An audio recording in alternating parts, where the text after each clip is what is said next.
Hi, and welcome to Alotta Thoughts with Julia Malott. This week, I sit down with Catherine Kronas, Eva Kurilova, Dorin and Lois Cardinal to take a deep dive into pronouns, classical liberalism, and a discussion around current political discourse on gender matters. I was really excited to have this conversation, and it certainly didn't disappoint.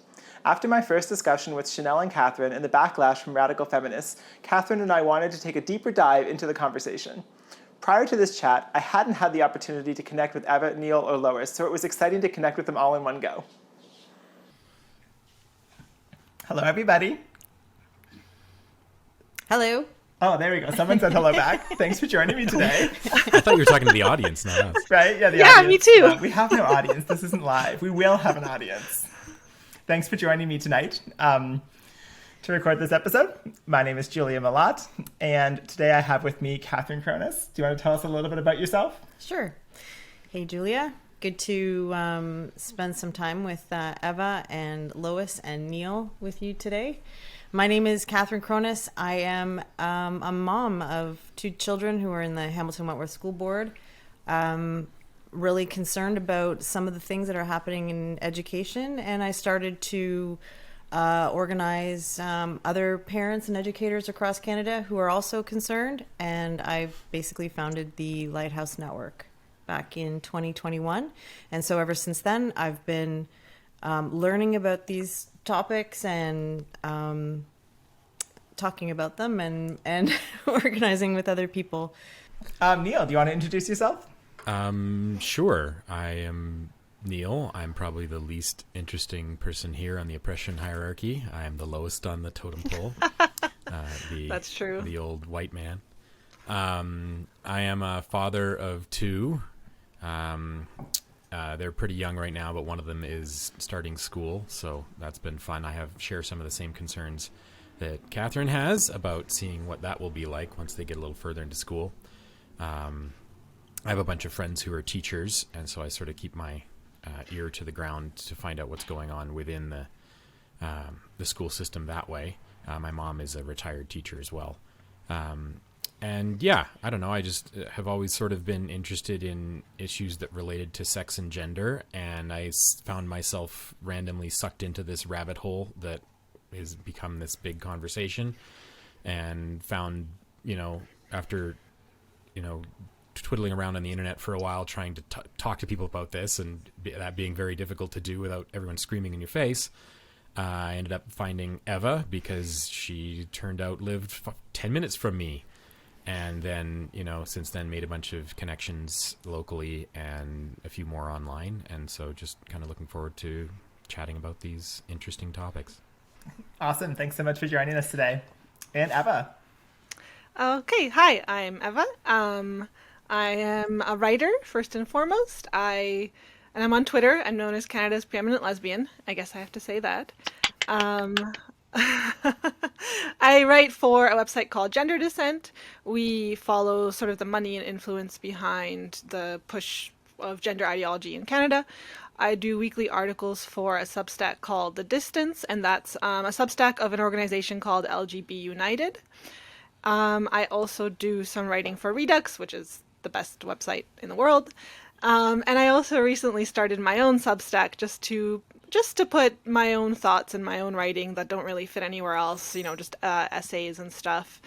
And yeah, I'm really interested in all these topics. It's been great to connect with Neil and with all my other friends here in Calgary and around Canada, and Lois, who's in Edmonton. It's been a crazy ride so far. I didn't realize Lois was in Edmonton. You're all so far away from us. I assumed you're all in like the exact same place. Outside of Edmonton. Yeah. How far is Edmonton from... You guys are in Calgary? I don't even know where you two are. 3 hours, and Lois is actually further than that, so we're pretty far apart. Okay.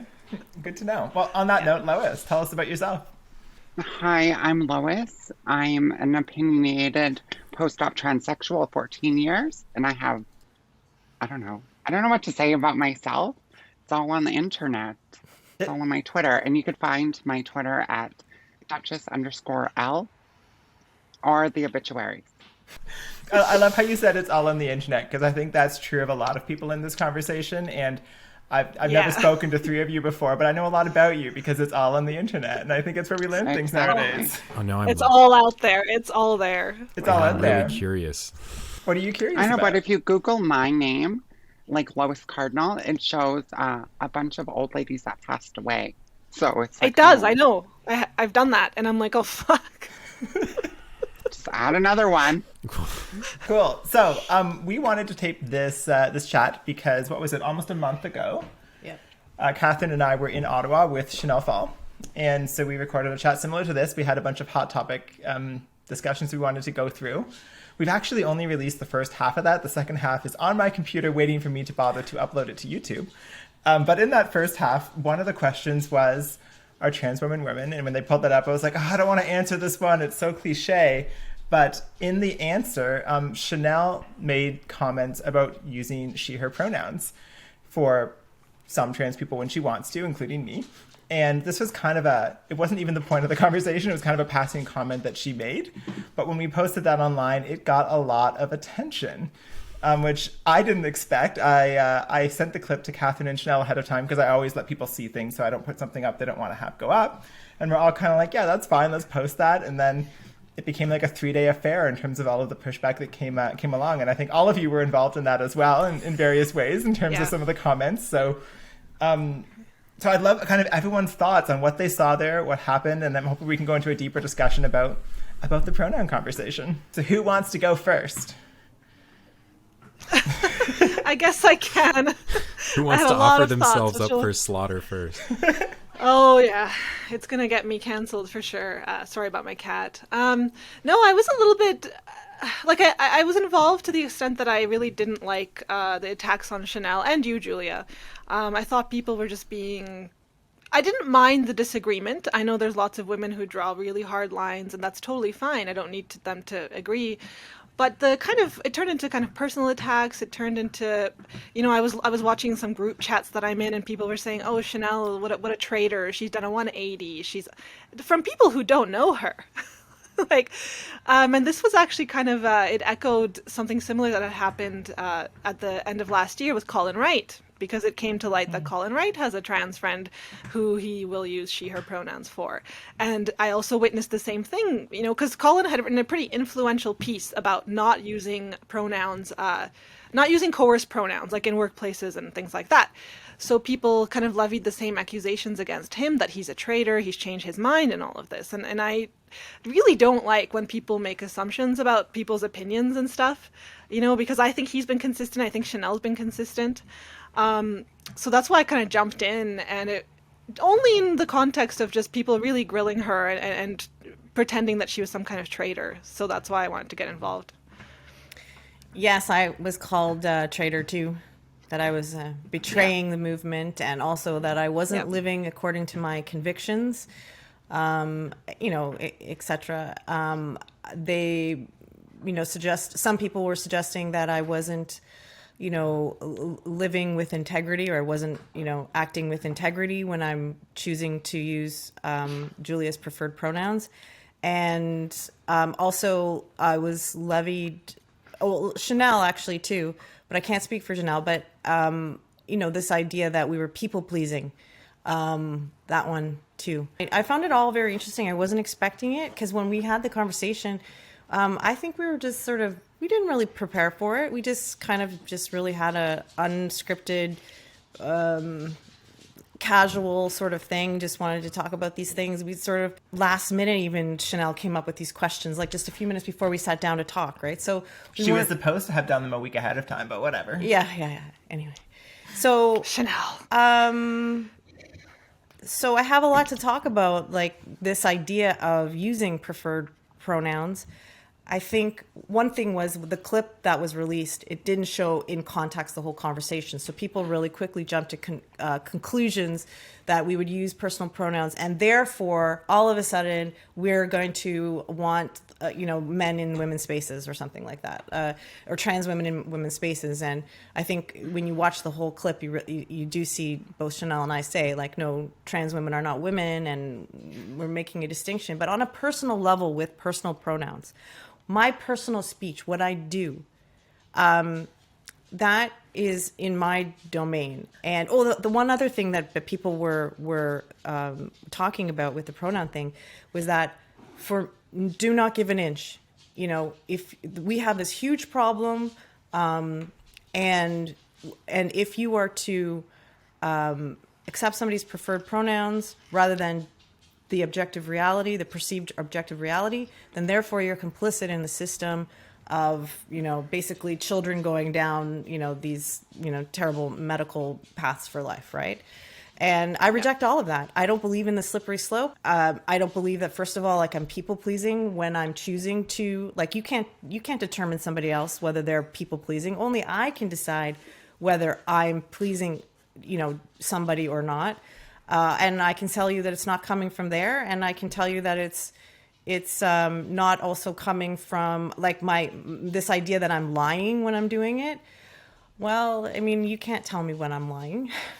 So, yeah, I really think that it's all of a sudden everybody on, like, our side, suddenly there's this idea, this unquestionable tenet that we all seem to have apparently bought into, that it started with pronouns and it led to rapists in women's prisons. And I don't believe that either. I don't buy the slippery slope.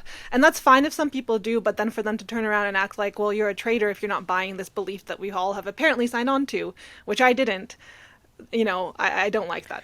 Okay, I think maybe there's some truth in that that's how a lot of people would have come to understand this issue. It did start for people with, especially in Canada, right?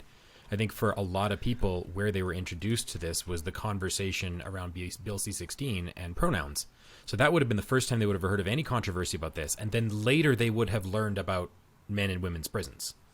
And so, in a way, from their perception, that's how they see it having progressed, because that's how they learned about the effects of some of these legislative consequences. So I think that maybe, even though I would agree that that's not actually the slippery slope that led us to where we are today, for a lot of people, that's probably their perception of it. Yeah.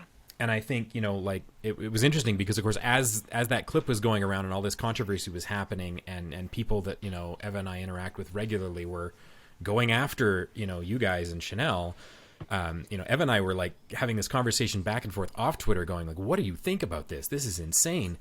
And we were really surprised by the way a lot of people reacted, you know, and I reached out to, because I have to sort of tiptoe in these issues, because a lot of the people who I would say I agree with in thought or are ideologically, I'm not super popular because I'm a man. And so I have to tiptoe very carefully, because heaven forbid I offend certain, you know, groups of people that maybe aren't the biggest fans of men. And it's, but it bothered me enough that I actually reached out to people. And I think the thing that really bothered me was, why were they going after you publicly?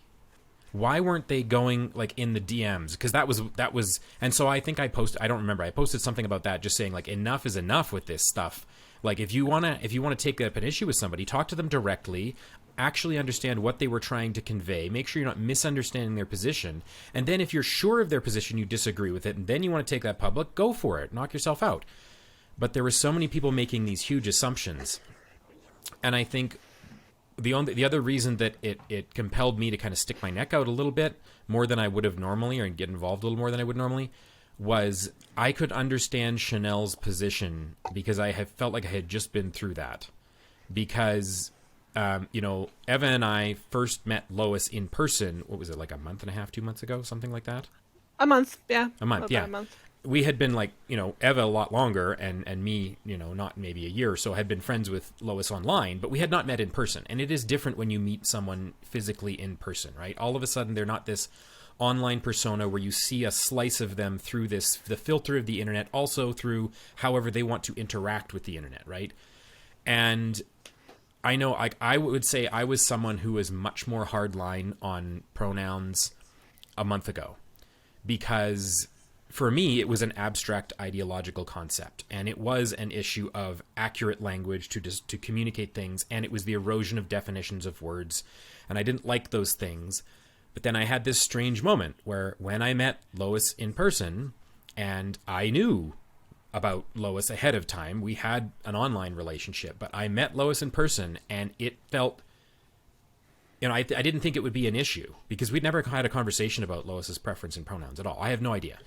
I don't know if Lois cares. Still to this day, has never said anything to me about it, other than, what Lois says on Twitter. But in person, in a small group, when we were introducing each other right away, I felt something that I didn't expect, which was it felt wrong for me to use male pronouns for Lois. Like, it felt like it was, I don't know how else to say it other than wrong in the moment. Like, it just didn't feel right. And so then I was stuck thinking about this. And then, of course, like a couple days later, all this controversy happened over the conversation you guys had with Chanel. And it made me really think, like, what is my concern? What do I actually want? And then it made me go back to the basics and kind of like go back to first principles and think through, why do I feel this way? And what am I trying to convey when I'm using pronouns? And I think what I settled on in the end was, pronouns are not for the person you're talking about. They're for the person you're talking to about someone else, and you're trying to convey information about them. And usually that information is related to their sex. That's why we use gendered or sexed pronouns. And so, of course, then in the time since, Lois has been somebody that has come up in my conversations with other people, because having met Lois, and then we're doing this, fundraiser thing for Lois, and then all of a sudden the Graham Linehan Substack piece, and all these people were asking me questions about Lois. And I had to figure out how I wanted to talk about Lois when Lois wasn't present. And the only thing that felt right, like, it only feels right if I use female or feminine pronouns for Lois. Just calling Lois she, it fits my perception of Lois in person as a person. But I can't use those pronouns without pre-qualifying the particulars, the same way Lois does on Twitter, right? This feels weird. I'm like looking at Lois while I'm talking about this. But like, Lois does a very good job of communicating to people she interacts with on Twitter that she is, in her own words, a post-op transsexual of 14 years. And so but it also matters, Eva and I were talking about in the context, right? If I'm talking to adults, it's very different. If I'm talking to children, there's a line there somewhere, and we don't know where it is, right? I don't know exactly what age it would kick in for me, where if I was talking to someone about Lois, how important is it that I communicate the details about Lois's sex? Is it even relevant to what I'm talking about? Because in some cases it's not. In some cases it is. And I think that what I find most frustrating about the conversation about pronouns is it's become about people's like emotional feelings that are wrapped up in other things, and it's not about real people, and it's not about the more important things, which are, I don't know if you guys saw today, we were just chatting before this started about, there was a National Post article that came out today where there was an incident in, I think, London, Ontario, or somewhere near you guys, where there was an arrest of someone identifying as a trans woman who was accused of assaulting someone in a women's shelter. And that the most frustrating part about this is that you're reading this article, and it's obvious from the photos that you're looking at, like someone with a beard, with long hair, and you're just trying to get the basic facts of what happened in this situation. Why was this person in a women's shelter? How did this come to happen? And then the article is not very long, but it ends with this little quote from inquiring to the police what the gender of this suspect was. And the police come back with a quote that says, this person was arrested and booked as a female and is being processed as a female. And, regardless of the pronoun issue, that's more of a broader language issue where it's like, how can we communicate basic facts about, cultural and relevant events in our society if our language has been kind of turned upside down in some cases, and the same word means something completely different if coming from someone with one political bias versus the other political bias? So how do we have a common conversation across that divide about just what are the facts? But I think there's a distinction that needs to be made in terms of this discussion on pronouns, where it's what we're worried about is the state basically interfering in our personal lives, right? The state should not compel. So the police in that situation, they're basically calling that man a woman in that situation. That is not acceptable. That's not okay. And then also anybody that would be referring to that man as a man could potentially like get into some trouble or legal trouble, right? But there's a difference between that and policing interpersonal, like, speech between individuals, right? Yeah. And that's what we're trying to protect. And actually, individuals, like, I don't need to treat everybody the same. I can treat, because one of the things that also came up during that Twitter discourse post the last video was this idea that, oh, I was treating Julia one way and by calling her a she, but I wouldn't necessarily call every trans woman a she. Some trans women, some people who want to identify as trans women, I would call them a he, because it doesn't make sense. Again, just like you, Neil, it feels like for me to call Julia a he or for me to call Lois a he, it's almost like writing with my left hand. It doesn't feel right, and that's why I choose it. So it's not coming from a place of just trying to be courteous. It just makes sense for me. And to try, and I think the line gets drawn when people are people can criticize me for calling Julia she. They can try to argue, they can try to persuade me to call her a he because they're concerned about the slippery slope argument, for example. I feel that's all very reasonable to want to persuade me. It's just the way that people were trying to do it was the most sort of nasty and mean way, and sort of trying to belittle me and Chanel and put us down, call us naive, call us, all these things that we're not, and also try to make us feel guilty, like we're complicit in this problem, etc. And I'm like, that's not going to work for me. Give me an argument, and I haven't found a good one yet that's going to convince me to do otherwise. Yeah, I feel the exact same way. And what you mentioned about like treating different people differently, that's completely fine. Back when this all went down with Colin Wright, he had us do like a little symposium article where we all did little pieces on how we feel about pronouns. And one part that I loved from his own piece that he did, he said, "My friends get special treatment because they're my friends."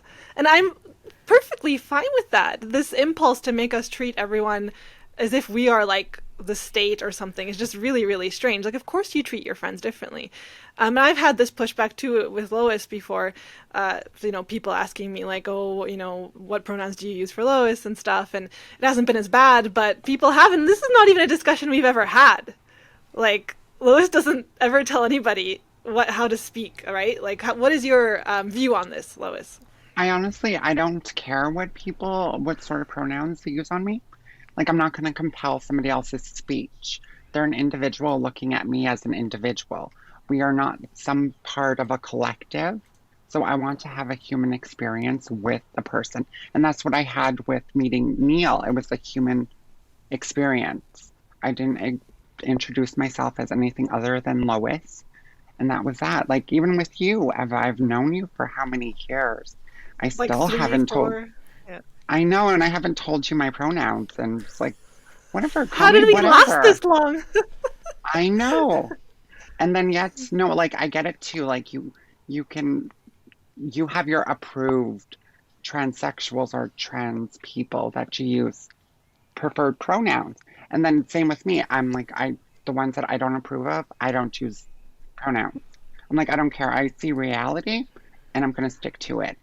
So most of the trans people that I interact with are he, hims. I'm not going to. Like Marnie? Yes. That's a he, him. And that's entirely up to you. That's the whole point. Exactly. And it's actually funny, I'll tell you, I don't think I've ever told you, early on when you and I were really starting to talk, Tara and I were kind of going through this. Tara is my partner. And we would sort of alternate. We weren't too sure what to use for you because this was like really early on. And eventually it was Tara who was kind of like, okay, let's just call her she. Like, let's just stick with that. Let's just, because why not? It makes it easier. We're not flip-flopping. We've agreed. We respect you. We like you.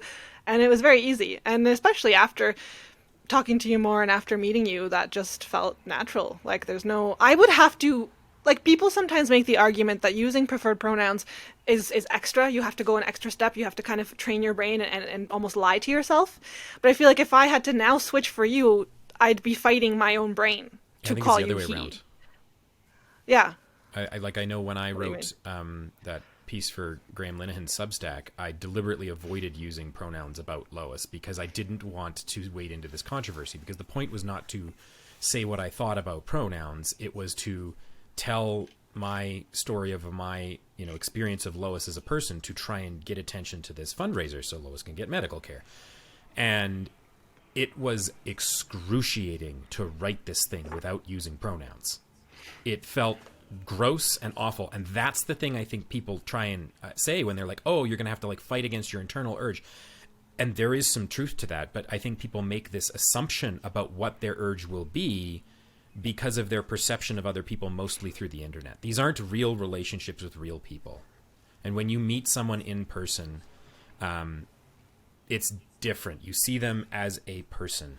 And, and I think it's really, the other thing that's weird is this: we've all used this language a few times where we say like, "What are my pronouns?" Like they're a possessive thing that you own.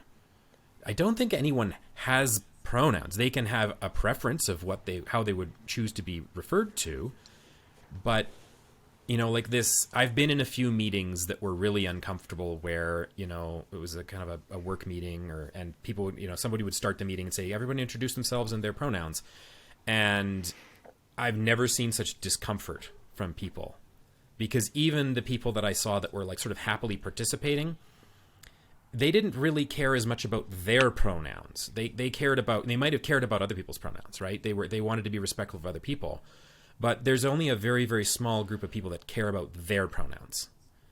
And it's not that I think we shouldn't pay attention to the concerns of those people. I think that we should, the same way we should pay attention to anybody's reasonable concerns about them being respected in social interactions.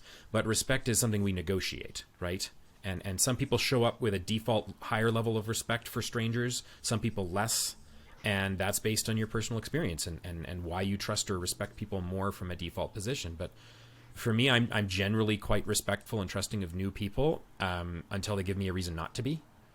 And then I'm less likely to be respectful of them. And that's not just going to affect what pronouns I use about them, other than in most cases, until, 5 years ago, pronouns were pretty obvious. You could just assume pronouns pretty carefully. I mean, unless you go back to the SNL It's Pat days, it was pretty much a safe assumption that you could guess the pronouns. And if you weren't sure, you just didn't use pronouns and you asked certain questions to figure out maybe what pronouns were appropriate. And we all knew how to negotiate this, right? And nobody was labeling themselves or putting a sticker on their chest that says, "Hello, my name is, whatever, and my pronouns are." So maybe we could get back to actually getting to know each other and negotiating those things. I was at a gaming convention on the weekend in Washington, D.C. There's this game called Blood on the Clock Tower. It's a social deduction game. My wife and I are completely obsessed, and the creators of the game were there. So we drove down to Washington, and of course, in board game culture, it's very woke.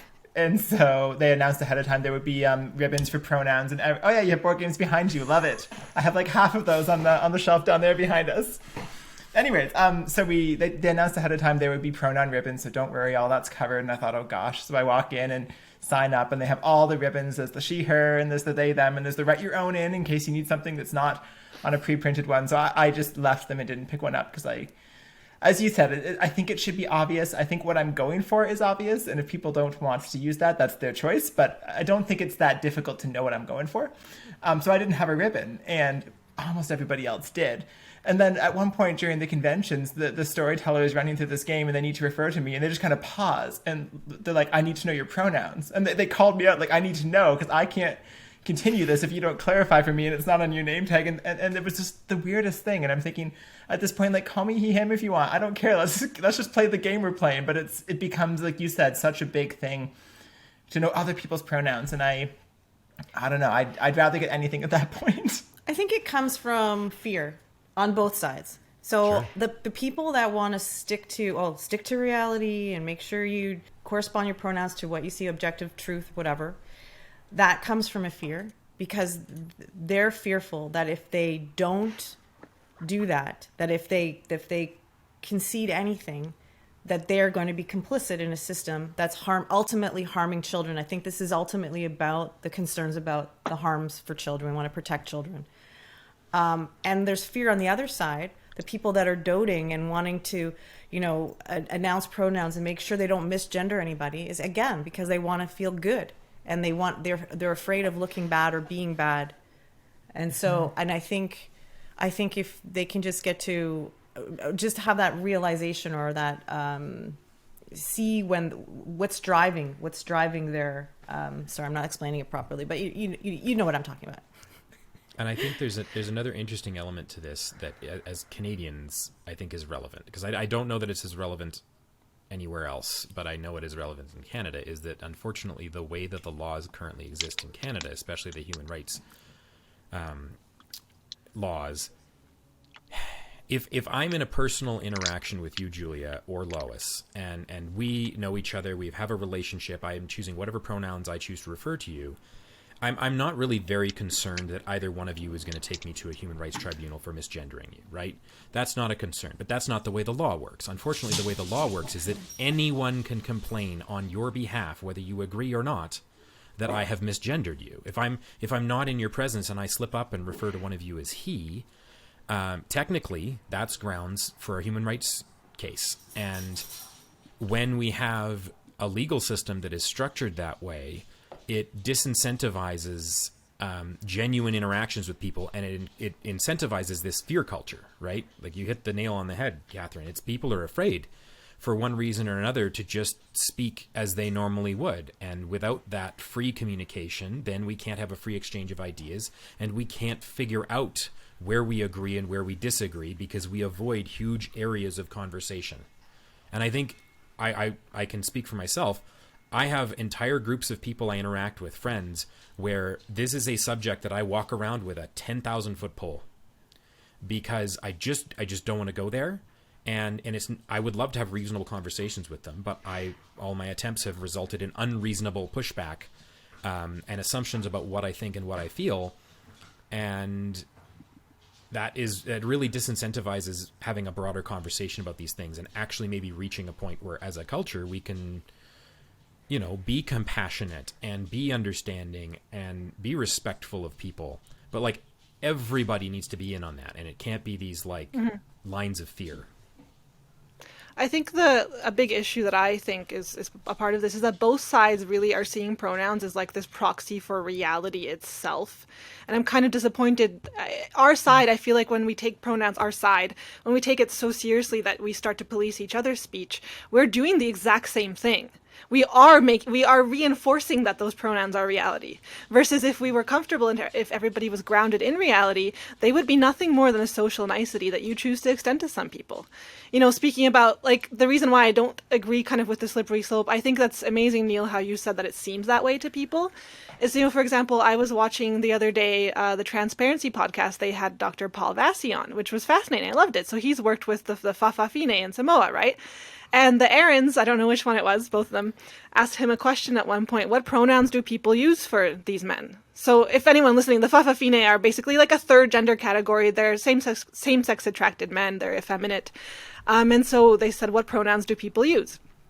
And he kind of laughed, because it's really not an issue. Because in Samoa, they have a third gender category, but no one's confused about that these are males. Like, people know they're males.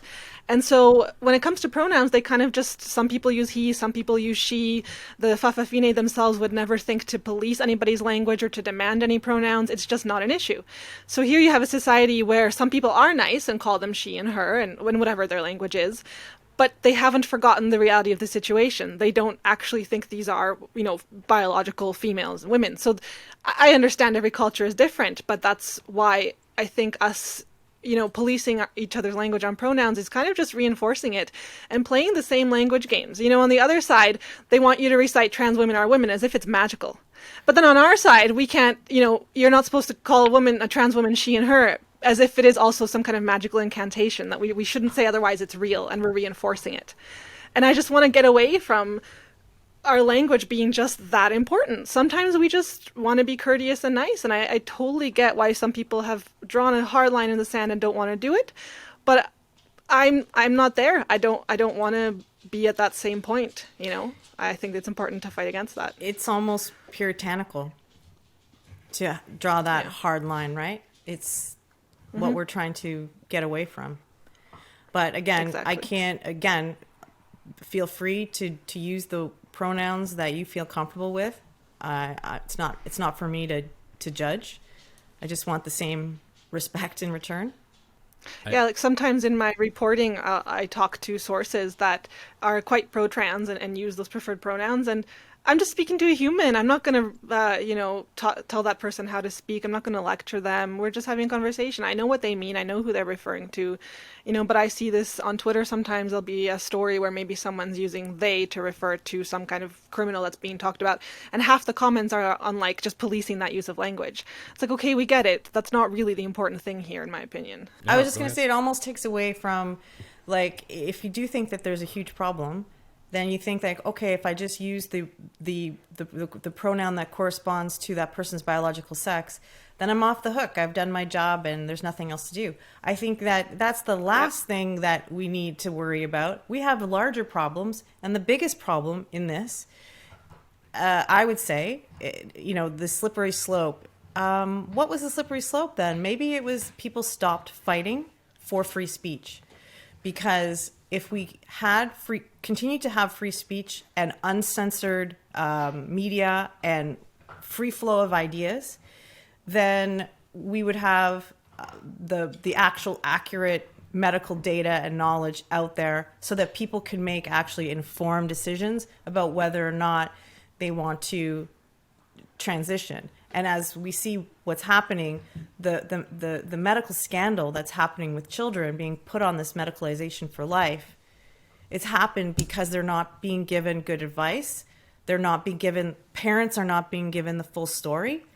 And that's the real crux of the issue. And there's many reasons for that too. And it's part of my belief is part of it actually has come from, we had this birth of gender ideology. Feminists actually were the ones pushing gender as a social construct. You're going to get in trouble for that. I know. I'm fine with that. Should we clip that for them? Just like hand it on a platter? Feminists did it. Sorry, well, go on. I mean, I was talking to somebody recently who reminded me that it was female journalists, wanting to get into men's locker rooms. So for years, women were fighting, and they fought, and they won to get into male locker rooms. And now they're complaining when trans men want to enter into female spaces. Leave that aside at the moment. I'm probably going to get in trouble for that too. But this is can I just add something to this, just from my perspective? Look, I am 2 years into sort of figuring this stuff out. I had no knowledge. I mean, I did philosophy at U of T back in the early 90s. I studied postmodernism. But in terms of all these cultural battles, I'm like only a couple years in to this, where I've been I started with nothing, and then I've just been researching and learning and reading, and I'm not coming from an academic background. And so I realized that part of the last video that we did in Ottawa was stepping into some stuff because of the ways that Chanel and I were talking about things were not the ways that certain groups want us to talk about those things. And that's just because I'm just an average mom who's just an average person who perhaps at this point, is actually recognizing that even in the last 6 months, I've learned so much. So I like these conversations. We're having a conversation. And what's going to happen is after this conversation, I'm going to sit on it. We're going to put it out there on Twitter. I'm going to get all sorts of criticism, and maybe my thinking will change, or maybe it won't. I don't know. But I'm open to like putting myself out there with my ideas, and I think that's the whole point. Am I supposed to enter into a conversation like this with all the knowledge, and am I supposed to, or am I supposed to say, hey, this is where I am right now, and I'm trying to figure things out? I just want to comment. I don't think you're an average person. I think you're a pretty phenomenal person. But other than that, I agree. Yeah, but I think it's important to note that those of us that have been, I don't know what is so compelling about this issue, right? I have asked myself this question a million times. Why this thing? Why am I so focused on this issue? And there's a bunch of very valid reasons, I think. But I get a lot of criticism because people look at me and they're like, "You're a white straight dude. What do you care?" But it does affect my life in some fairly major ways. But the average person does not have the level of understanding of these issues because it takes years to dig into how we philosophically arrived at some of the arguments that are being made by both sides. And it really takes years to even get to the point. Like, I was laughing with my wife the other day that I can still remember around probably 2015, 2016, when the language of trans man and trans woman was becoming popular in sort of media culture. And at that time, I listened to a lot of I've always been a podcast listener, and I listened to a lot of podcasts that would now be considered super woke. A lot of NPR stuff, and they were bringing these issues. There was a lot of storytelling podcasts, and these were featured stories. These were like LGBT focused podcasts, and every other story was about someone who was trans identified and their journey, you know. And I was very compelled by these stories. I always found them very interesting, but I can still remember the cognitive dissonance of trying to figure out when I first encountered the language. Okay, trans woman, is that a woman that is transitioning, or is that a man who has transitioned to become a woman? And I can remember the struggle to and I genuinely wanted to understand. Like, I wanted to understand what they were saying. And when you're listening in an audio only format and it's a third person telling a story about someone, you don't have the other cues to try and figure out these. So you spend the first 5 minutes of the story, instead of listening to the details of the story, trying to figure out, okay, which way are they transitioning here? Like, feels like it's important information about this individual story, and the language is not communicating to me the basic facts. And now it's like, I sometimes forget that when I have conversations with people, I can see that look in their eyes. And it takes me a while to pick up on it, that I'm talking to someone who isn't as concerned about these issues. They're just an average person going about their life. And I don't try and force these conversations with people, but it might come up in conversation related to something else, and we'll end up talking about it. And I can see that cognitive dissonance happening, and it reminds me that, oh yeah, there's this broader group of the world here, even in the West, that is not immersed in these issues of gender. And the language still confuses them a little bit, and sometimes you have to spell it out for them. And that we need to be able to have conversations where, if these are going to be national conversations, they need to have some basic level of understanding and some basic language that we can all understand the basic concepts that we're talking about here. And I think we're getting there, but that's still really confusing for a lot of people. It is, yeah. Yeah, and Catherine, I think, so you said like 2 years you've been kind of aware of this stuff?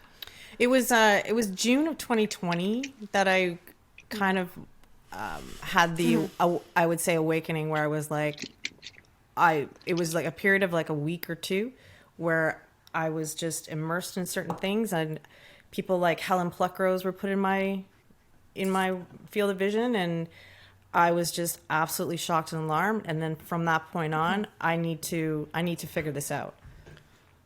So I just want to say, I think that's plenty of time for you to have a very well-informed opinion. I think that, because what I saw some people telling you and Chanel was that you're just naive and you're going to get to where we are eventually. And this was from people who haven't even been in it as long as you are. I think that I don't like this idea that given the same amount of time, we're all just going to come to the same conclusion. Myself, I've been doing this maybe 4 years. I know lots of people who have been involved in this far longer, and they sort of agree on the pronoun issue. It's not that you're in this long enough and you come to these hard lines. Actually, the longer I'm in this, the longer I see the need to have these conversations and to not make these hard lines and to be able to speak, and more to see the importance that this all really hinges on just freedom of expression and freedom of speech, rather than this one, some people see that this is this one issue that you can just focus on all by itself and that it's not connected to anything else. This kind of broader attack on just free speech and freedom of expression and association, but it is. So I think that if you're just thinking, oh, it's okay to shut down free speech or to coerce people's speech on this one issue, then you're actually against everything I stand for, because that's just not how any of this works, And yeah, so I just want to say, I think it's perfectly fine for you to have your opinions. They might change, but it doesn't mean that they have to, especially not from people attacking you. That's not what's going to change. My position on free speech, I feel, is not going to change. I mean, that's something that's taken me years to develop that fundamental understanding of why we need it. So that's not going to change. But in terms of my knowledge about certain issues, then I might be able to discuss issues with certain there's ways of discussing certain issues that, I've been focused on what's happening in K-12 education. So then when we had all of a sudden this discussion, the one that we had in Ottawa, and people were sort of coming at us, it was like, oh, it's because I've always been focused on woke ideology in K-12 education, and I haven't been really so focused on the feminist issues or like the women's spaces issues or the women's shelters issues or the the women's prisons issues, right? And I mean, I've been aware of them, and obviously I support those issues. Like I don't want men to be able to self-ID into women's prisons or women's shelters. But I recognize that there's ways that we stepped in some mines that I probably wouldn't have stepped in had I had a little bit more, thought into it. And now, of course, I'm, a little bit further aware. I do say, like, I will say that I had a chance to really sit down and sort of analyze my own view on the pronoun issue after that. And if anything, I have just become even more comfortable with my position on that. I think it's really interesting that, I love that you're willing to kind of take in new information and allow your mind to be changed, Catherine. I think that's very important because I get frustrated so often in these conversations at how ideologically rigid people are on both sides, which drives me nuts because I don't think that that's a human quality.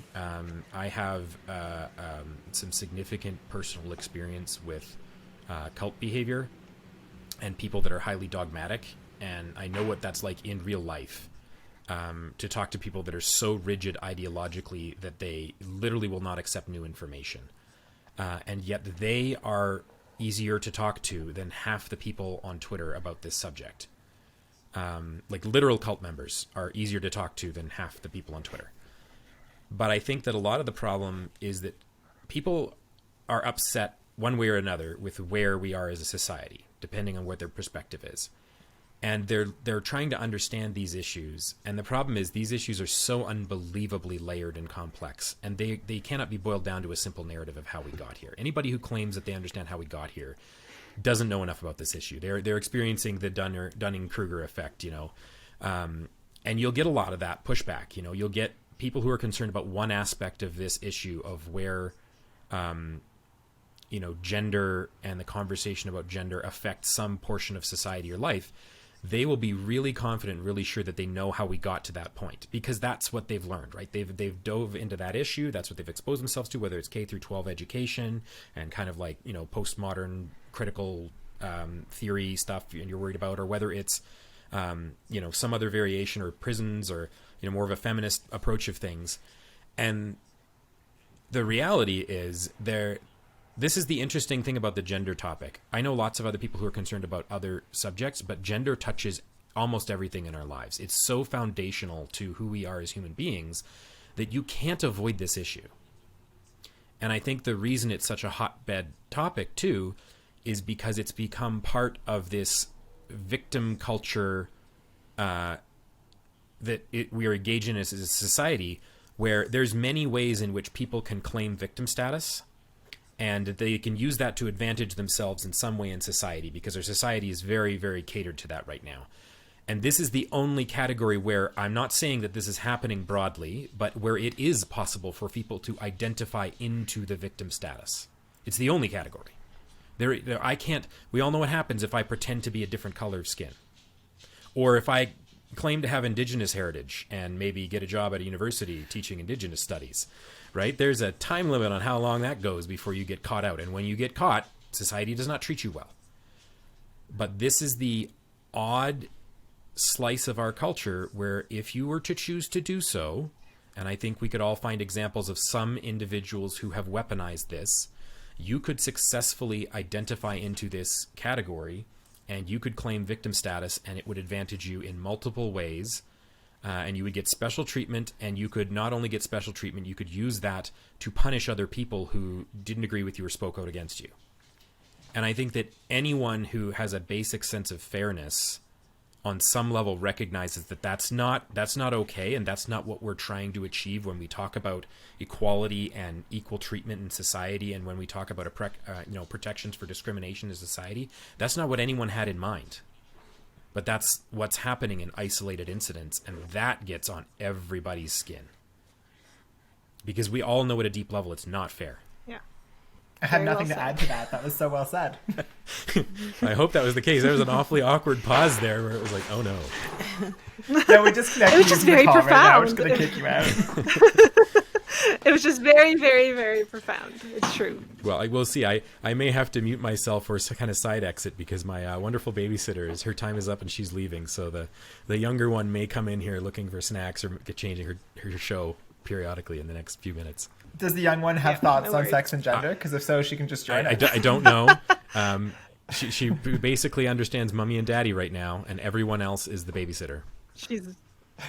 Well, I did want to add, just to make like my stance super duper clear, because I think, like I said, I get really tired of people making assumptions, like about Chanel, about everybody, right? So back in January, I did write that piece for Colin's Substack about pronouns. So that's been months now. It's been out there, and this has been my position since the beginning. And this whole blowback to you guys actually did cause me to pause and reflect, like not just negatively react and say no, I'm doubling down. I was like, okay, this is very important to a lot of people I respect. A lot of people I respect and am friends with were pushing back on that conversation. So I thought, is my stance okay? Is it actually harmful? And after thinking about it for like a week straight, I pretty much just went back to what I wrote for that piece. And I like to just read literally just a very few excerpts.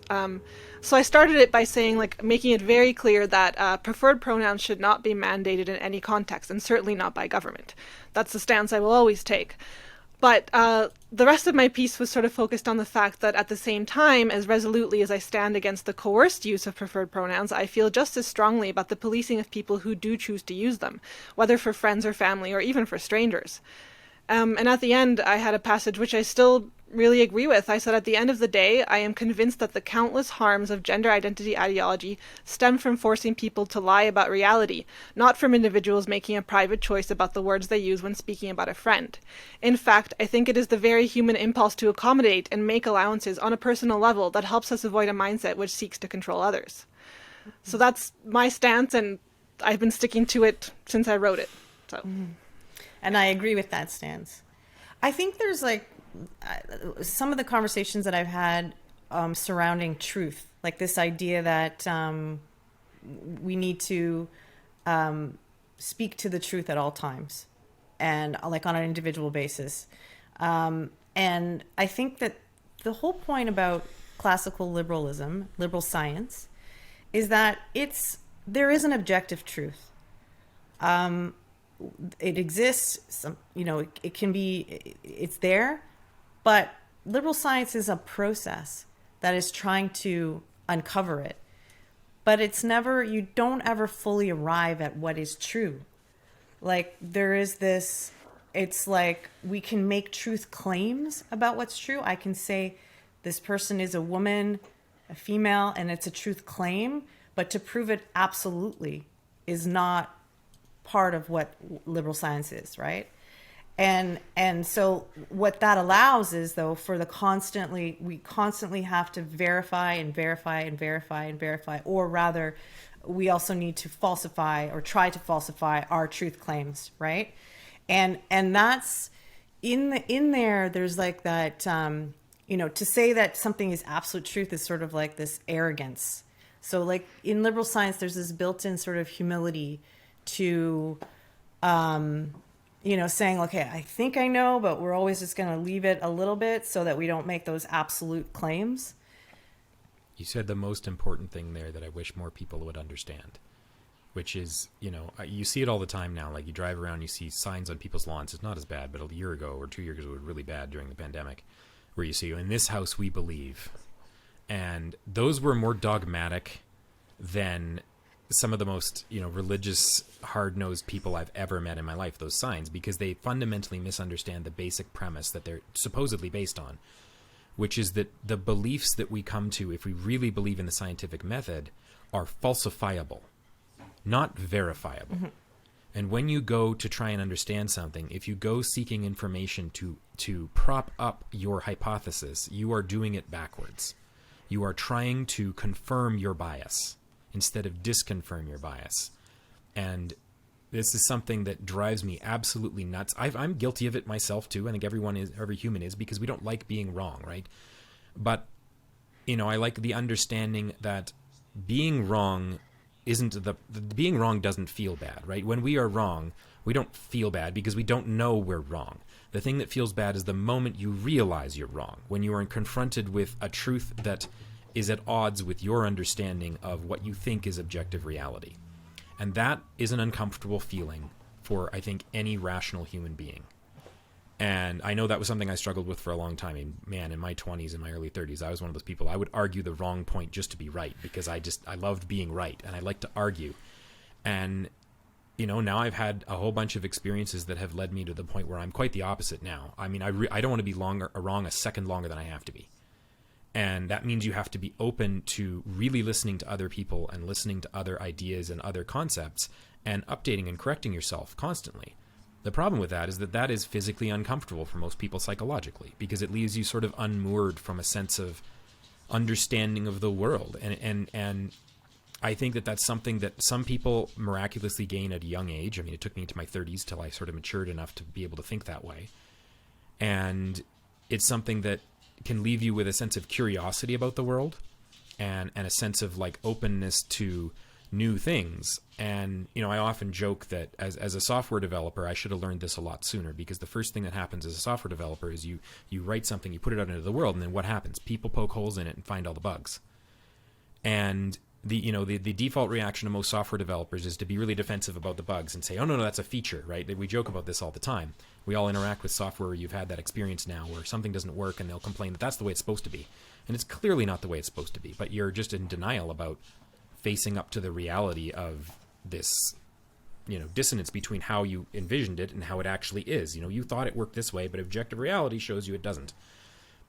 And so maybe that was part of what helped me get to a point where I could try and listen. And it's not perfect, right? It's really hard. If you were really sure about something and you base your entire life in some ways around your understanding of something, and somebody comes to you or you encounter a piece of evidence that strongly challenges that idea, to actually open yourself up to that and to actually ask yourself, could I be wrong, is a very challenging thing to do. And it's not fun, and a lot of us don't do it.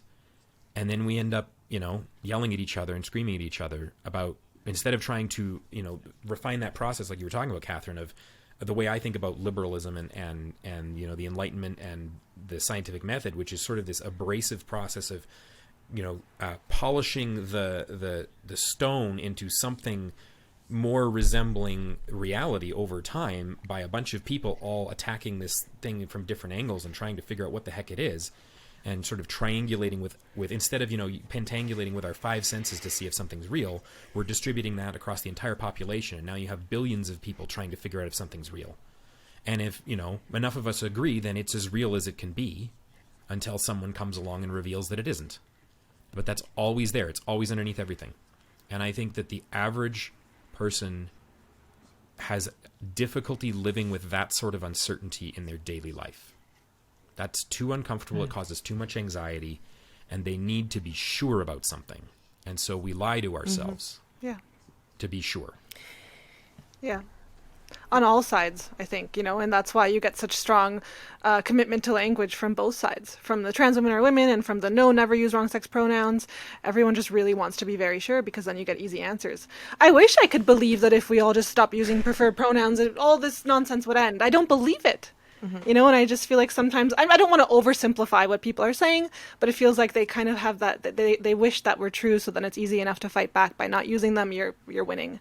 And I don't think so, because this is fundamentally what I have a problem with, is the attack on reality, is the attack on just physical reality and what is real and what isn't. And that's a much bigger problem, and that seems too big almost. You want to make it smaller. You want to make it easier to tackle.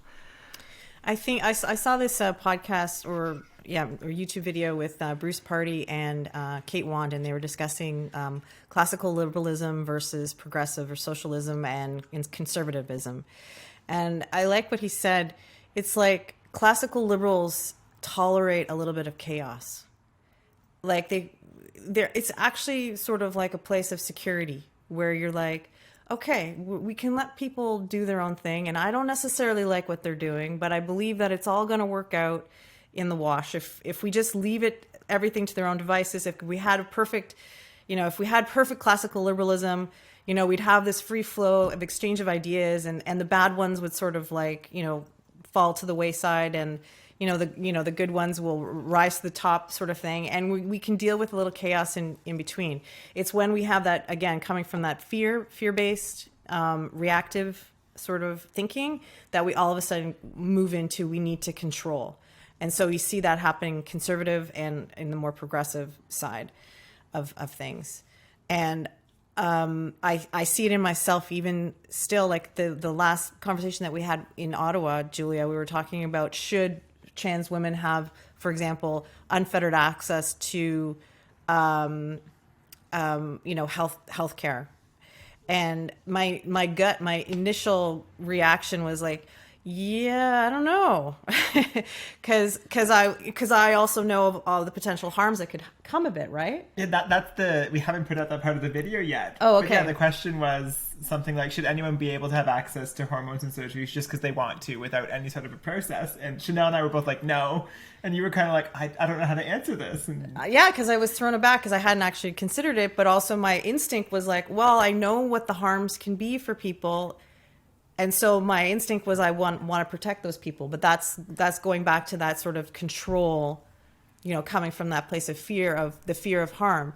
But at the end of the day, I'm not responsible for somebody else. They can choose as an adult, they can choose what they want to do with their body. And if they can get good advice, and of course, if we had a good system, a good medical system that wasn't corrupted, so that, medical professionals could actually give you good advice or give you what they actually believed and went to school and they weren't forced to believe certain things that were not true, and or were worried about losing their license for giving you their honest opinion, then we could perhaps trust that individuals would get the best advice for them as individuals. Cue Lois. I was just thinking Lois, that. what do you think? Yeah, I thought I was getting the best advice and the best healthcare back in the day, but it wasn't. Now looking back, like regretting everything, I wish that I knew a lot more back then. Even though it was a 2-year process, I needed to know more. I needed more access to healthcare. And now, since that's over with, I don't have access to healthcare as an adult, as somebody who's dealing with health issues now due to a vaginoplasty. And it's like, well, okay, well, what I'm getting is this so-called trans healthcare, but it's not healthcare. It's ideologies, and it's so dismissive, degrading, and dehumanizing as not just as a transsexual, but as a person of color. I can't hide the color of my skin. So when I go in there and then I'm being asked if I'm a sex worker, how is that trans healthcare? What's going on with trans healthcare? Like, or why are you asking me my pronouns? I no longer feel safe with you as a doctor, as a nurse, as a lab technician, if you're asking me my pronouns. Because what's the alternative if I'm to speak my mind? I'm put in an uncomfortable and unsafe environment.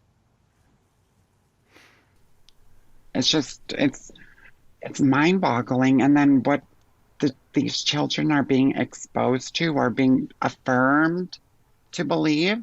Like, I talk to parents with trans kids that believe that the healthcare system is going to make them into real girls and real boys. It's like, well, hello, 14 years post-op, I'm still not a real girl. I'm barely even a boy. Like, How many days of girlhood are you on? Oh, good Lord, I don't know. 2000 something. You should do your own little video series. I should. Oh, that'd be good. That'd be good. I think that, like that's an important thing that we've sort of skirted around. But, the other area where I think that people get their hackles up and start to get involved and have opinions about this subject is when children are involved, right? And at different levels, there's, obvious concern about, children being encouraged to start down a transition pathway that they're not being honest about regarding, what little evidence we actually do have as to, how far down that pathway you might go as a child if you just start by, say, socially transitioning. We're finally starting to find out some more information about that. But even just the the way that this gets introduced as a topic in schools, right? And Eva's written extensively about that. I mean, I don't think it's made it out to Ontario yet, but the educational material under the SOGI 123 doctrine that's kind of come out of particularly BC, and it's in Edmonton now. It's not quite in Calgary yet, but I wouldn't be shocked if it were soon. Yeah, for that particular I mean, Ontario has its own Right. issues pushing gender, but yeah, our specific So, program, I mean, yeah. people push back when children are involved because I think we all understand the complexity of these issues, and that if we have trouble as adults wrapping our heads around them, anyone who has kids or, cares about kids or has kids in their lives and understands the kind of psychological development of kids is understandably going to be a little bit concerned about these ideas being introduced to kids at an age appropriate stage of their life. And, that's something that my wife and I have always struggled with because, we're by no means even relatively conservative. In some ways, we're more liberal than the crazy leftists are. But, and so we try and introduce a lot of these concepts to our kids at, what we think is an appropriate age. But even then, it's like, well, there's a way to talk about it so that you understand, the idea that one of their friends in school might have two moms or two dads without necessarily having to dive into the sexuality of that, and it's more of a social interaction at when they're 5 or 6 and you're trying to explain these concepts to them. They maybe don't even understand, reproduction and how that works yet. We wouldn't teach them that till they're older anyway. But I think that, for me, I think one of the reasons why this issue became such a big deal for me, was because when I started hearing and seeing some of I came more from the left culture first. And I was active on Tumblr, when, you hear a lot of the stories of the detransitioners and how they got sucked into things on Tumblr and these blogs where this was being talked about. And I was a part of some of those conversations. I wasn't in those spaces directly, but I was seeing it happening. And it was very much a part of kind of my online language. And I was starting to see young people have conversations about how they were going to, surgically transition. And that was never something that had occurred to me, but I had cancer when I was 24. I had testicular cancer, and so I had a radical orchiectomy on very short notice. And when that happened, the medical system was incredibly clear with me, with no uncertain language, what the consequences of that were going to be, and that it could affect my fertility, and it could potentially affect my hormone levels, and that this was a fairly major surgery, and I wasn't given a whole lot of choice, but it was very, very clear to me how big a deal it was to have a genital surgery.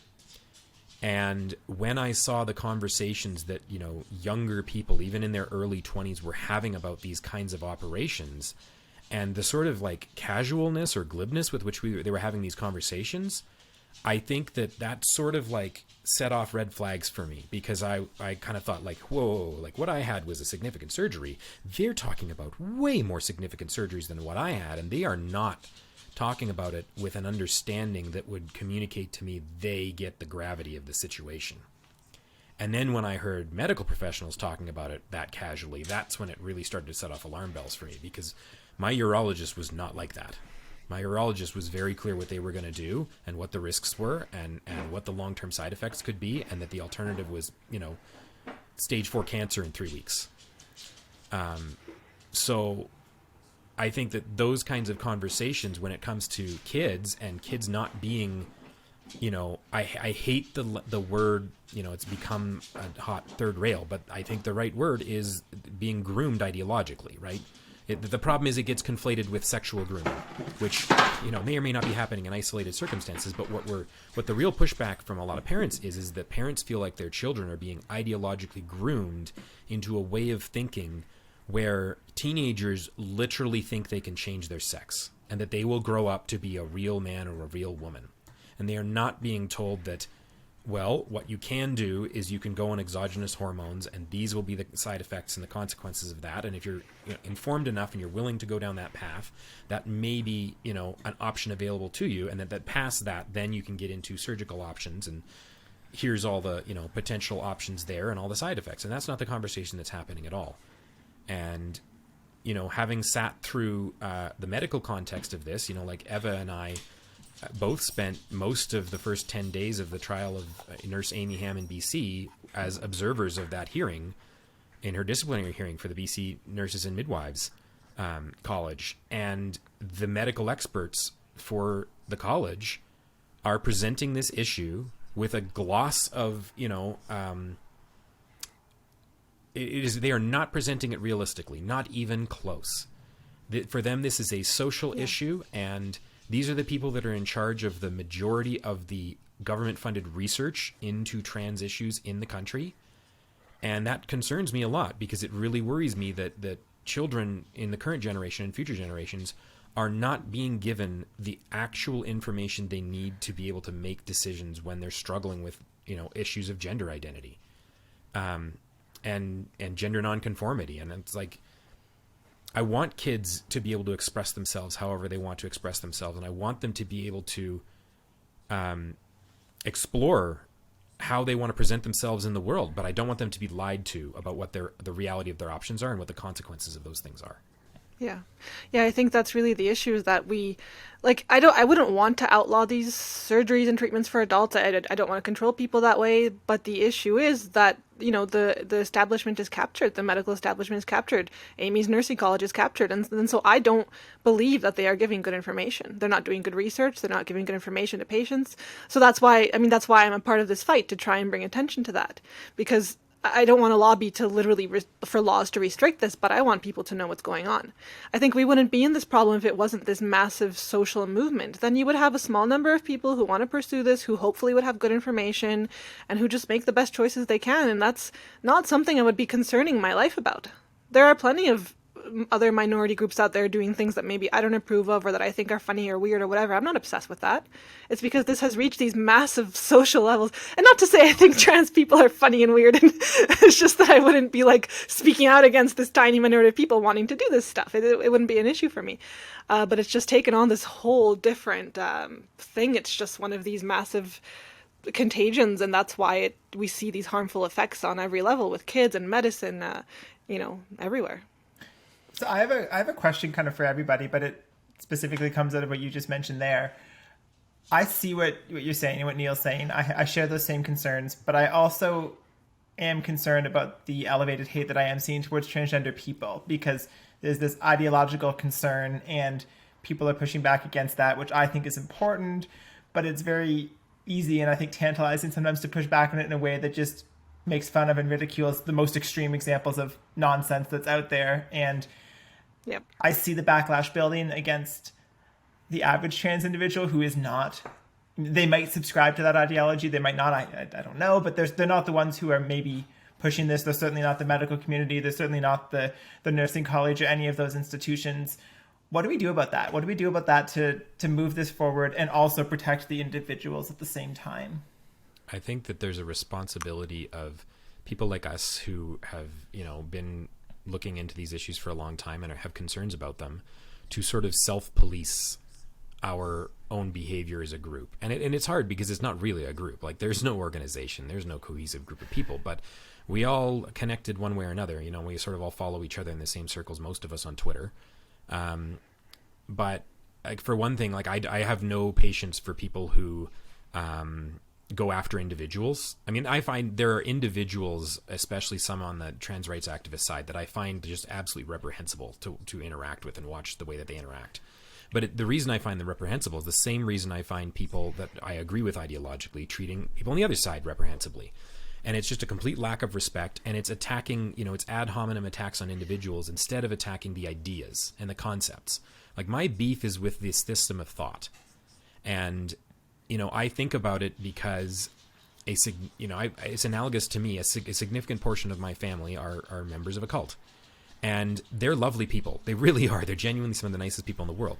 They believe stuff that is genuinely crazy, but it doesn't make them bad people. And the difference being that their system of beliefs doesn't really negatively affect other people because they don't direct it at other people. And I disagree with them fundamentally on a lot of concepts, but I respect their right to hold those values, and we can have conversations about on the edges where it's a little more comfortable to talk about those things, about where our differences are. And it can be a respectful exchange of ideas, and the temperature in this whole issue is so high that it's almost impossible to do that. And I know I've certainly tried to engage with that with people that are completely diametrically opposed to me ideologically. But that's really hard to do. And so I think that in lieu of being able to have those kinds of conversations, like this is a great conversation, we should have this more often, but I would say we're all fairly close on the main topics here. There's some, slight areas of disagreement, and those are great. But I think that within our own sort of movement, if we don't police the behavior of some of the worst actors ourselves, then we're guilty of exactly the same thing we dislike about the other side. And it's hard to do that because you get called out and you get, they come for you, especially because it gets, there's little cliques that exist within this thing. And if you go after one of them or criticize one of them. So I try not to do that publicly. I try and do that in direct messages, because then people's reputation isn't at stake, right? Then you're not doing it performatively in front of all their friends. And a lot of people are anonymous too, right? So they can sort of hide behind that layer of anonymity, which is something that I think that's why I'm attracted to, or initially reached out to people like Eva and Amy Ham and Lois, because I didn't feel like I was talking to an anonymous individual. This is like a real person that it was the online slice of them, but it was a real person with a real name who was sort of putting their name at stake by engaging. For years I wanted to create an anonymous Twitter account so I could actually have conversations and not be afraid of being canceled at work or my friends abandoning me. And of course, it turned out my friends all abandoned me anyway. But, if there's not skin in the game, then I think it's really easy to just name call and attack people and make gross assumptions about people and accuse people of grooming or fetishizing other things. And I just can't get behind any of that. I'm not willing to do that unless I know someone for a fact, I've gotten to know them and they behave reprehensibly towards me, and in which case I'll treat them like they behave that way to me. But I probably won't do it publicly. And I don't think it's okay for other people to do that either. I think there's a lot of reactivity on something like on Twitter, and I see it. I see that people are making the problem worse. They're using inflammatory, language, or it's usually arrogance, or belittling or demeaning or degrading somebody else's point of view, or ad hominem attacks. I tend to try to avoid that, and I don't usually engage with anybody that I can see that's going to be engaging in bad faith. I was also disappointed that there were people that were coming after me on Twitter, and they should have been. I was trying to engage with them in private messages, and they wouldn't respond to the private messages, but they have to put it out there on Twitter, and that's all performative. That's them trying to show off, I guess, in some way. And I stopped engaging. But in terms of what Julia was saying, it is the problem. It is the question. How do I, as a parent, stand up for my parental rights, recognize that this stuff that's being taught in the schools, I'm fundamentally opposed to.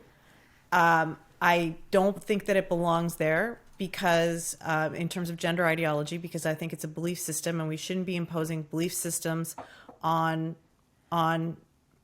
children or teachers, educators in a public system. That's the whole point, was we're supposed to be non-imposing belief systems. How do I stand up for that? How do I stand up when we're being shut down, when we're being silenced, when we're seeing what's happening in school boards? And Julia's been speaking up, the incident with the Halton District School Board teacher, and parents were like outraged, and nobody was being listened to.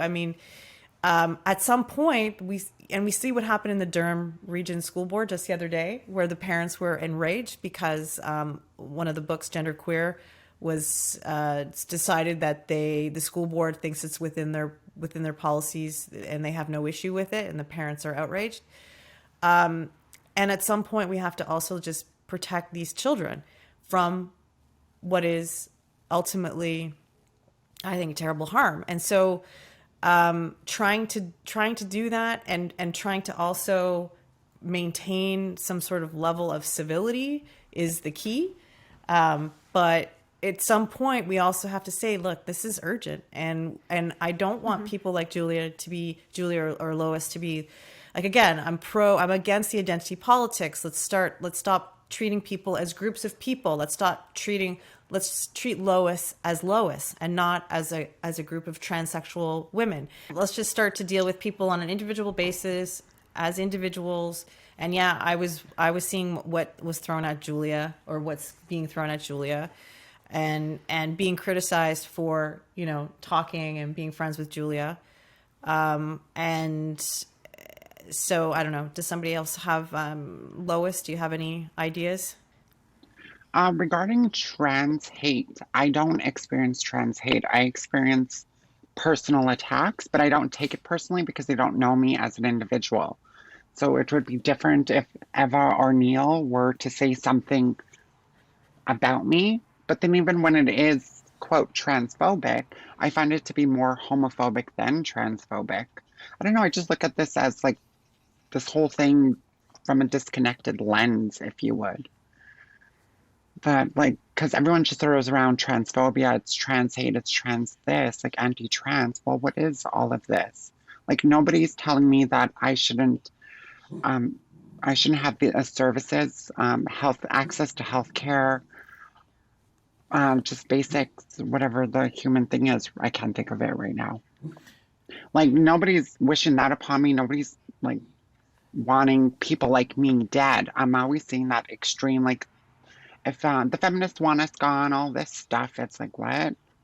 Like, that's not trans hate. Like, let's have these honest conversations, even if they're uncomfortable. So I'm like, most of these attacks towards people like me, it's just a personal attack. It's not trans hate. It's just a personal attack of people that don't know me as an individual. But I'm not afraid to denounce or remove myself from the trans community because I don't think I'm a part of the trans community. Yet they speak for people like me without me. So, but I'm not afraid to say I'm not like them. Like you can go and yell at them for indoctrinating children. I'm like, leave children alone. Like I'll straight up tell you that I'm not like them. So yeah, like I don't experience quote trans hate. Well, it's unfortunate because some people will group you with them regardless, Yeah. like with the ideologues, and that's kind of what sucks. I mean, I experience a tiny bit of that when I'm commenting on stuff and people see that my bio says lesbian, they automatically assume I'm like from the queer troop. And I can't imagine how much worse it is if they see, oh, your bio, or they just read you as a trans woman. There is backlash building. I would say, I think that some actual hate does live among sort of the radfem side, a small amount, but I don't think they're harmful. Where I see it coming from is more of a very extreme right wing. I think that there is a lot of actual hate brewing and growing, not only just for people who identify as trans, but also just for the entire alphabet, because they're like, I am sick of this. I am sick of this, you know? And so, I mean, as someone who, like, I feel that a little bit for myself, but as someone who is in this space and who has very harsh words for the ideology, which I don't mince words on that, I do try to be very, very careful to not stoke that against individual people. And I know I'm probably not perfect in that regard, but I try not to get into it on Twitter with individuals or make like personal attacks or try to paint people with a broad brush. I try very hard to talk about the ideology, the philosophy, and the ideas. And I know that might be lost on people. They might read my words and think all trans people are awful and horrible. And so I think that the responsibility does lie on me to make that clear. And the interactions I've had and the kind of people who want to speak to me, I think that shows and is obvious. But yeah, I do think about that a lot as I'm part of this debate, is I don't want to be stoking that hatred and fear. You know, I really don't. And I do feel that responsibility. I think I'm going to get in trouble here.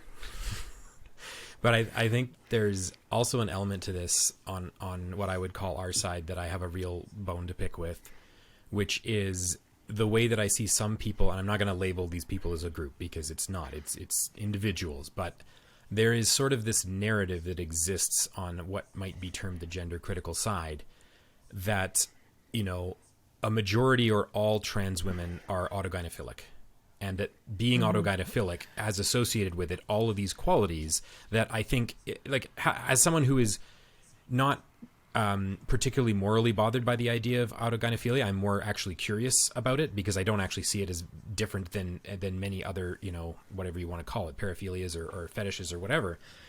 And so maybe as someone who can look at that a little bit more objectively and try and actually understand it, it's not that there aren't qualities, you know, I'm sure at this point, if you've been involved in this long enough, you have encountered stories of, you know, people who have interacted with some of the more, you know, extreme examples of autogynephilia that have negative personal consequences, right? But that doesn't, you can't paint everyone with that brush.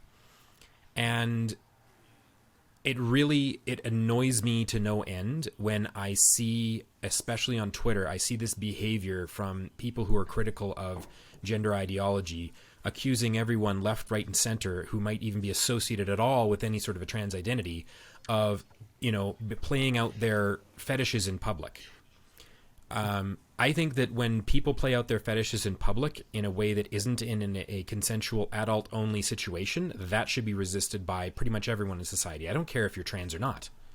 I have the same problem with some of the extremes as somebody who's always been an advocate of the LGBT community traditionally and had lots of friends in that community. I have issues when I see some of the examples in pride parades now of more extreme fetish behavior being displayed publicly, especially when kids are around.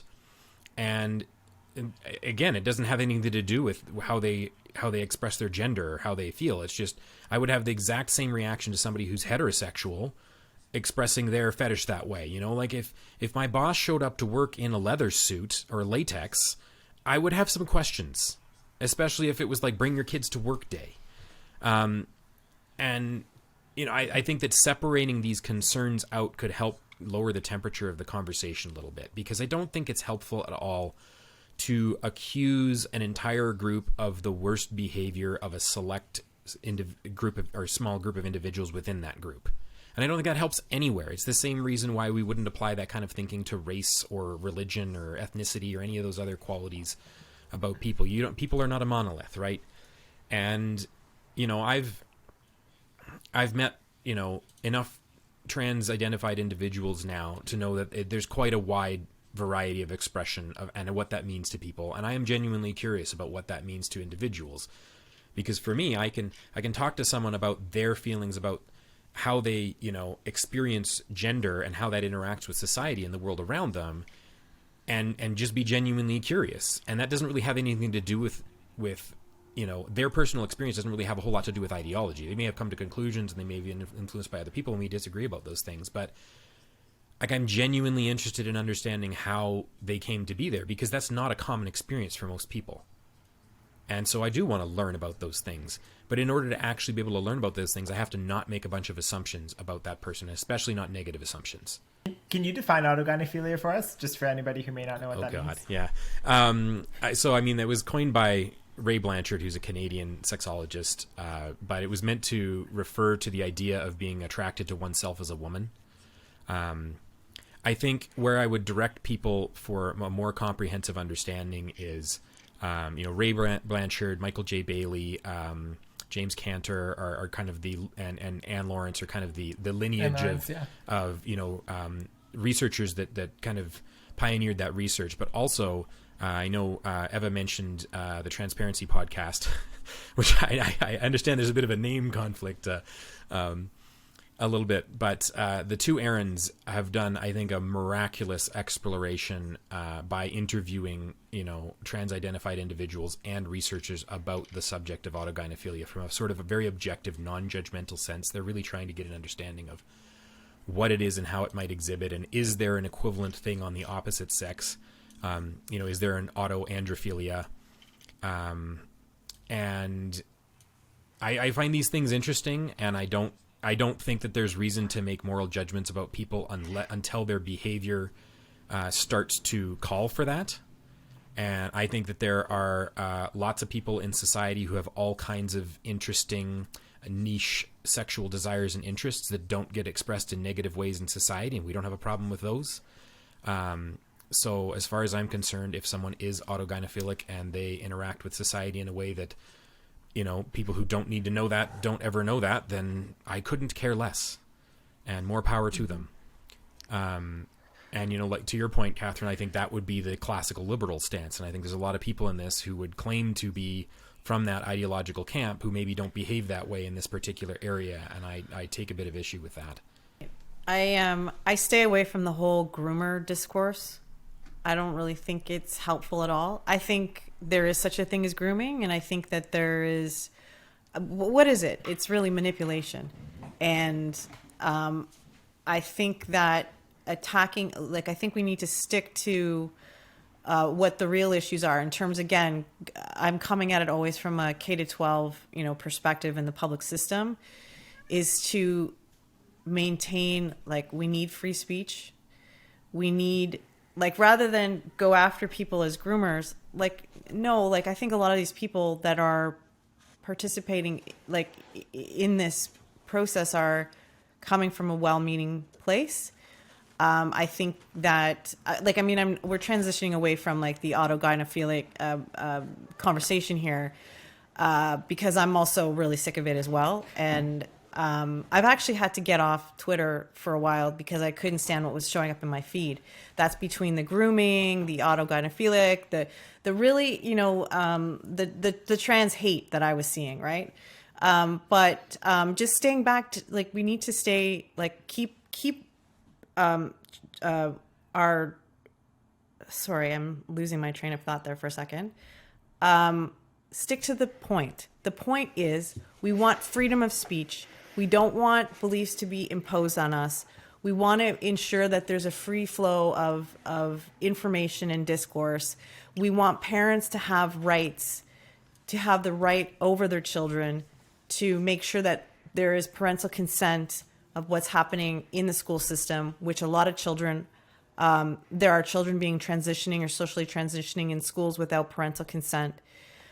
We need to stick to these sort of fundamentals, and that will, like, to stick to instead of trying to attack people or groups.